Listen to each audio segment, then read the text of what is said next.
ಇದೆಲ್ಲಿ ಬಂದಿದ್ದನೋ ಗೊತ್ತಿಲ್ಲಪ್ಪ. ಫುಲ್ ಎಲ್ಲಿ ನೋಡಿದ್ರು ಕಾಡು ಕಾಡು ಕಾಡು ಕಾಡು ಒಳಗೆ ಬಂದಿದ್ದೀನಿ ಫುಲ್ಲು. ಯಾವುದೋ ಪ್ರಾಣಿ ಓಡಾಡ್ದಾರ್ದಲ್ಲಿ ದಾರಿಯಲ್ಲಿ ನಾನು ಹೋಗ್ತಿದ್ದೀನಿ.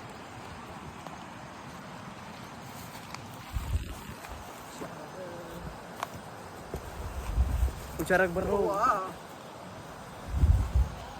ಬಂದೇರೋ ಹುಷಾರು ಹುಷಾರು ಆಗ್ಬಿಡ್ತಾವ ಹುಷಾರು. ಏನು ಹುಷಾರು ಬರ್ರಿ.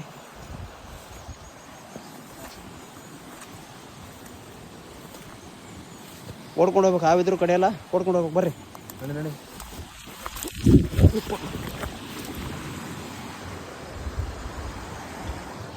ಬಾ ಬಾ ಬಾ ಬಾ. ಫುಲ್ಲು ನೀರು ಬರ್ತೈತೆ. ತುಂಬ ಕಷ್ಟ ಇದೆ ಇಲ್ಲಿ, ತುಂಬ ಕಷ್ಟ.